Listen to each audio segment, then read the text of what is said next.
in a position that was closer than anybody else, just by happenstance, that allowed me to look for some period of time at the president's head wound, probably 18 to 20 inches away from it.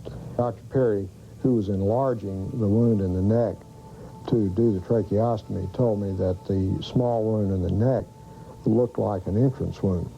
The head wound that I saw was a very large wound in the right posterior part of the head. Well, where did you think the shots had come from? What did you think?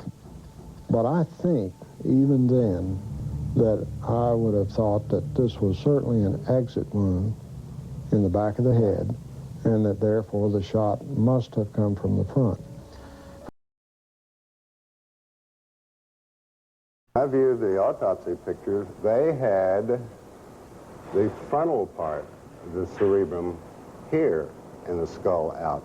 So when the picture was taken, you think they pulled the skin back up over this wound? That's the only thing I can postulate, because the back of his head was gone. This was a huge hole.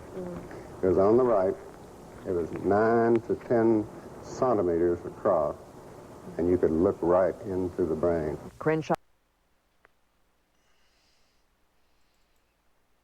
Large hole is at the front of the head. This is something else. This is just almost a personal a question.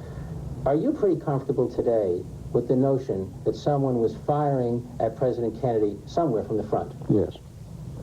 Are you equally comfortable, or are you not comfortable with the notion that there is forgery of some sort in the official documents of this? I feel there probably is. I certainly could not be, held down to saying exactly how that is, or even approximately how it is, perhaps. But I feel that there has been some kind of attempt to cover up what was going on. Let me show you, to my best recollection, what the wound looked like to me that day in Trauma Room 1. Before each doctor looked at the photos, he described the wounds he had seen back in 1963. I could see the president's head wound quite well, and I was probably looking into a wound that was on the lateral or the side part of the head and the back part of the head. It would be this portion of the head right here. As I remember, it's like this, that there was a big wound, big deficit in his skull and the temporal parietal area.